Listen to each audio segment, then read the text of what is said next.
Harshita and आ वॉर welcome to this channel. और आज का रिएक्शन वीडियो बेस्ड है राइज ऑफ बंदा सिंह बहादुर नाम का वीडियो का टाइटल है, जो कि चार साहिबजादे मूवी का ही पार्ट 2 है, उस पर ये वीडियो है। आई होप आपको मेरा रिएक्शन इस वीडियो पर हमेशा की तरह अच्छा लगेगा, क्योंकि आप लोग मेरे अदर वीडियोस पर भी बहुत पसंद करते हैं मेरे रिएक्शन को। तो लेट्स सी कि इस वीडियो में क्या है, और इसमें मुझे डेफिनेटली कुछ ना कुछ नया ही जानने को मिलेगा। तो देखते हैं। So without wasting any more time let's get started.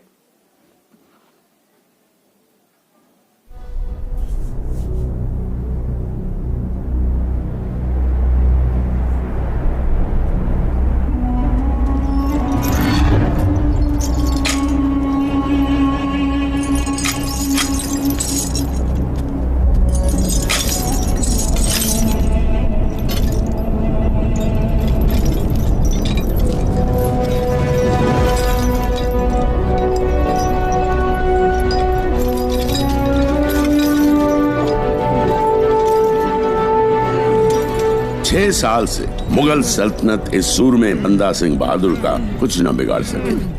इसने दुनिया की सबसे ताकतवर सल्तनत की नाक के नीचे अपने गुरु के सपनों का पंजाब बसाया, जालिमों का नाश कर जुल्मों से मुक्त पहला खालसा राज स्थापित किया। लाहौर से फिर निकला मानवता के इतिहास का सबसे क्रूर जुलूस। बंदा सिंह को जलील करने के लिए उसे शाही पोशाक पहनाई गई और उसके 3 साल के मासूम बेटे को कैदी बना 740 सिंगों के साथ दिल्ली ले जाया गया। आखिर बंदा मुगल फौज के हाथ आ गया। शेर की तरह उसको पिंजरे में डाल दिल्ली लाया गया।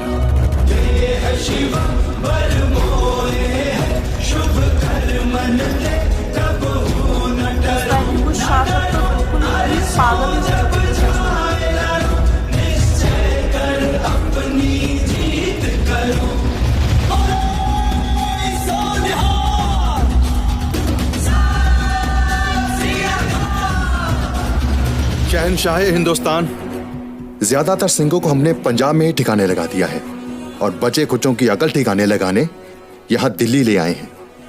जो हमारा मजहब कबूल करे उसे रिहा करो, और जो ना करे उसे फौरन अलविदा करो। आखिरी बार पूछ रहा हूँ, अगर कोई हमारा मजहब कबूल करता है उसको बख्श दिया जाएगा।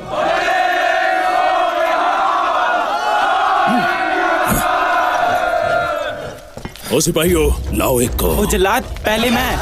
उजलात पहले मुझे मुक्ति दे। उसको पकड़ो। हर कैदी सिंह सबसे पहले शहीद होने के लिए उतावला था। रोज चढ़ते सूरज के साथ 100 सिंह कत्ल कर दिए जाते थे।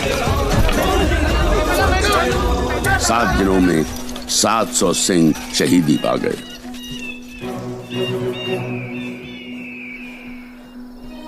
सात 700 सिखों को उनके साथियों के सामने ही कत्ल के लिए ले जाया गया। जनाब, फिर भी उनका फैसला नहीं बदला।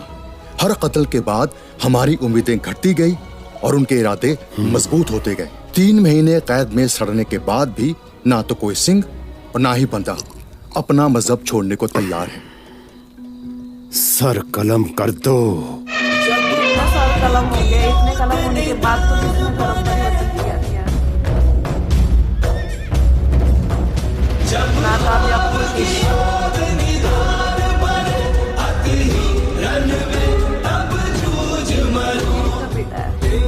डर तो नहीं लग रहा पुत्र? डर?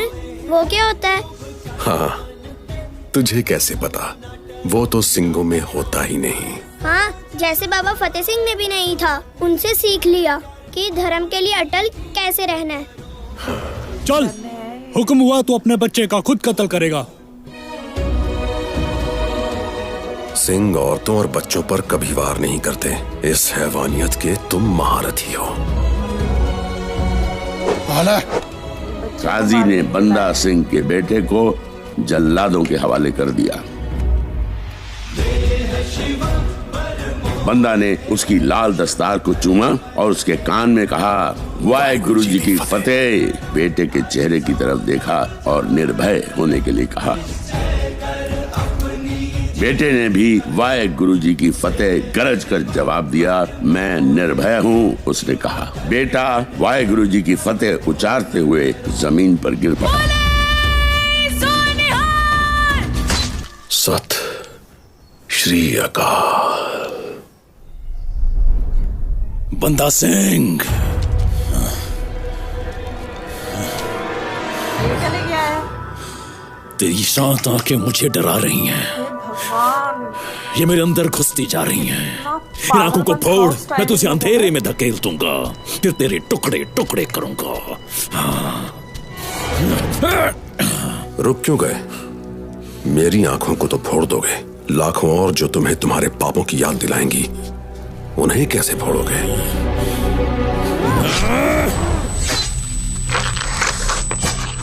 बंदा सिंह बहादुर के जिस्म को जंबूरों से नोचा गया, बोटी बोटी कर दिया गया।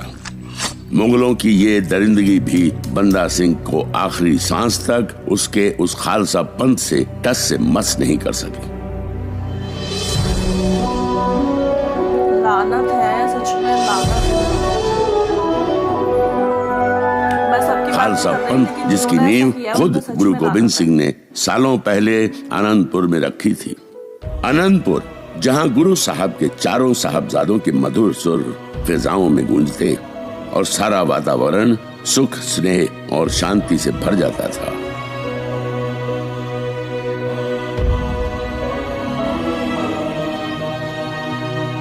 आनंदपुर साहब की रौनकों को किसी की नजर लग गई। धोखे से वजीर खान ने गुरु साहब से आनंदपुर का किला खाली करवा लिया और सरसा नदी पर आकर उनका सारा परिवार बिखर गया। 40 सिंहों और 2 बड़े बेटों के साथ गुरु साहब ने चमकौर की गढ़ी में डेरा लगाया। 10 लाख की फौज लेकर वजीर खान ने हमला बोल दिया। दुश्मन के साथ लड़ते हुए पहले बाबा अजीत सिंह शहीद हुए, फिर बाबा जुझार सिंह ने गुरु पिता से आशीर्वाद ले जंग में वीरगति प्राप्त की।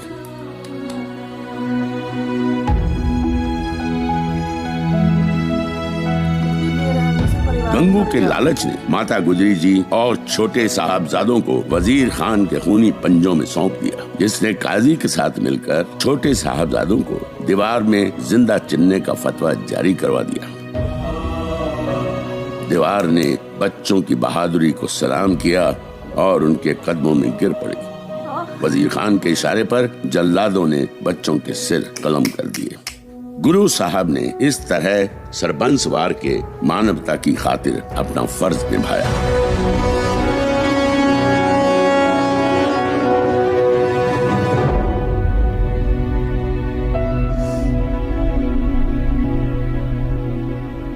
(1708) सरहंद।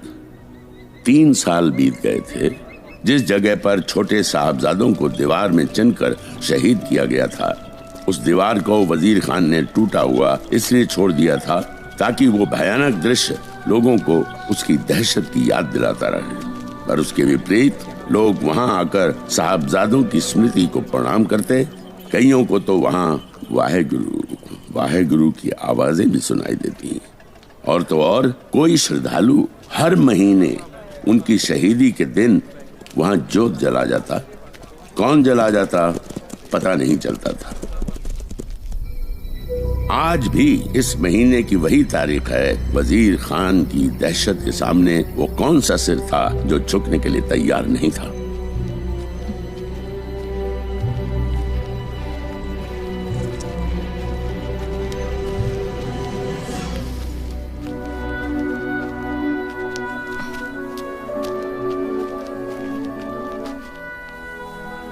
रजिया बेटी, जल्दी कर।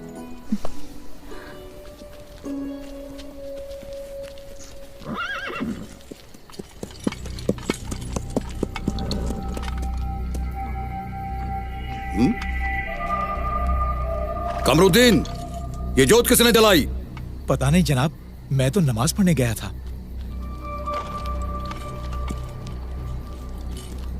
ओए मोहतरमा, इधर आओ। क्यों कमरुद्दीन, ये औरत अभी अभी यहाँ आई थी? जनाब, बेशक बुढ़ापे में मेरी नजर कमजोर हो गई है, पर अच्छे बुरे की पहचान है। इसे मैंने पहले यहाँ कभी नहीं देखा। ये जोत तूने जलाई है? जोत तो साहिबजादे अपने बलिदान की हमारे दिलों में जगा गए हैं, जो हमेशा जलती रहेगी। ए लड़की, दरोगा साहब के सामने ऊंचा बोलती है। चल भाग यहाँ से, नहीं तो बाकी हमदर्दों की तरह तुझे भी काल कोठरी में बंद कर दिया जाएगा। चल भाग यहाँ से। कमरुद्दीन। जी जनाब। लोगों को तो हम कैद कर लेंगे, पर उन आवाजों को कैसे कैद करेंगे जो इस दीवार से आती हैं? इसलिए इस लड़की के दिए को जलाने के थोड़ी देर बाद मैं दिए को यहाँ से उठा लेता हूँ। इस तरह से उसकी श्रद्धांजलि भी पूरी हो जाती है और सरकार के कानों तक बात भी नहीं जाती। औरों की मैं क्या कहूँ, जब मैं खुद कई बार यहाँ से गुजरता हूँ तो मुझे वाहे गुरु की आवाजें सुनाई देती हैं।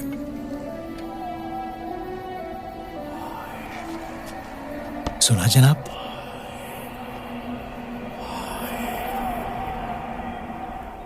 जनाब, ये सब अफवाहें हैं। कौन से वाहेगुरु की आवाज और कहां से आएगी? वैसे अब सिखों के पास बचा ही कौन है? गोविंद के बड़े बेटों को तो चमकौर की लड़ाई में मरवा दिया और छोटों को सरहंद में मार दिया। हिंदू और सिखों को आपने ऐसे भयानक तारे दिखाए कि सारे डर के मारे सहम कर घर में बैठ गए हैं। और बादशाह की आंखों में धूल झोंकने के लिए आपने दरबार में 2 सिख, आली सिंह और माली सिंह को दीवान की पदवी दे दी है। तो बता दीजिए, वो कौन सी परेशानी है जो आपको अपनी ही उंगलियों के पटाखे बजाने के लिए मजबूर कर रही है? गोविंद, सिखों का गुरु, जो हमेशा मेरी मार से बचता रहा, मैंने उसके बच्चों तक को मरवा दिया, फिर भी उसने आकर मेरी चौखट पर सर नहीं झुकाया। मैं चाहे सारे सिखों को क्यों ना खत्म कर दूं, जब तक उनका गुरु जिंदा है मेरी समस्या जैसी की तैसी बनी रहेगी।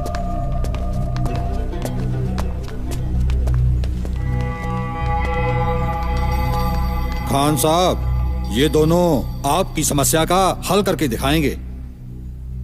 जिसका सर कलम हमारी तलवार ना कर सकी, क्या तुम उसका शिकार करोगे? जी हाँ, हमारे वार से मरेगा गोविंद और सदमे से मरेगी पूरी सिख कौम। तुम्हारे जवाब ने तो मेरी उम्मीदों के बंद दरवाजे खोल दिए। सुचानंद, इनकी झोलियां सौगातों से भर दो। जी। ये सुचानंद तो बादशाह गुरु को दक्षिण की तरफ ले गया है, उत्तर की तरफ ना आ पाए, और अगर कहीं जाए तो सीधा ऊपर जाए। जाओ।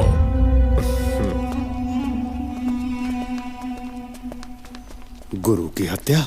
खान साहब, अपनी सोच के बारे में दोबारा सोच लेना, कोई बुरी बात नहीं।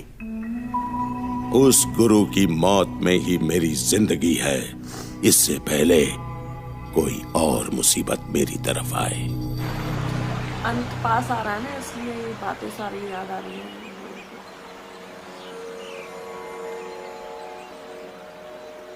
मोहन जी, मोहन जी, मोहन जी, मोहन जी, महंत जी, कोई अपने डेरे पर आया। आते ही उसने तो मटकी मर्यादा मिट्टी में मिला दी, बकरे काटे और अपने प्रसाद बनाने वाले चूल्हे पर मांस पकने रख दिया, और खुद वो आपके पलंग पर पसर कर बैठ गया। कौन है जिसने इतनी हिम्मत की? बाबा जी, सबक सिखाओ उसे। वहां बैठे ही पलंग समेत धरती पर उल्टा कर मारो, फिर जाकर पूछना। जाकर पूछना? नहीं, अपनी शक्तियों को भेजकर पलंग समेत उसको यहीं बुलाऊंगा, अभी इसी वक्त तुम्हारे सामने।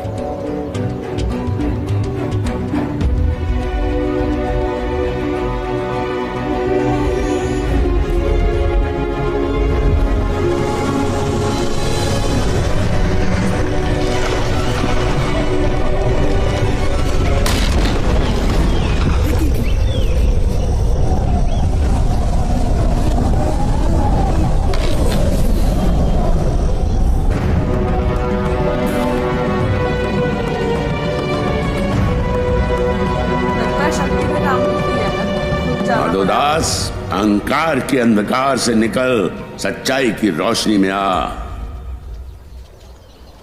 तुमने कुछ सुना? नहीं महंत जी, आपने तो कुछ भी नहीं कहा। माधोदास, परमात्मा की आवाज सिर्फ आत्मा सुन सकती है, और आत्मा की आवाज सिर्फ परमात्मा। केवल मंत्र ध्वनि जमाने से शांति नहीं मिलती, चित्त को शांत रखना भी जरूरी है। तू भटक चुका है माधोदास, आज पहली बार तेरे सभी तंत्र मंत्र बेअसर साबित। अब तो मैंने मैंने कई सारी वीडियोस देख ली हैं सिख हिस्ट्री से रिलेटेड, तो मैंने बहुत सारी चीज़ों को देखने के बाद ये एक कंक्लूजन निकाला है कि इन लोगों में से कितने लोगों ने कुर्बानियां दी हैं, मतलब कोई अंत ही नहीं है उनकी कुर्बानियों का।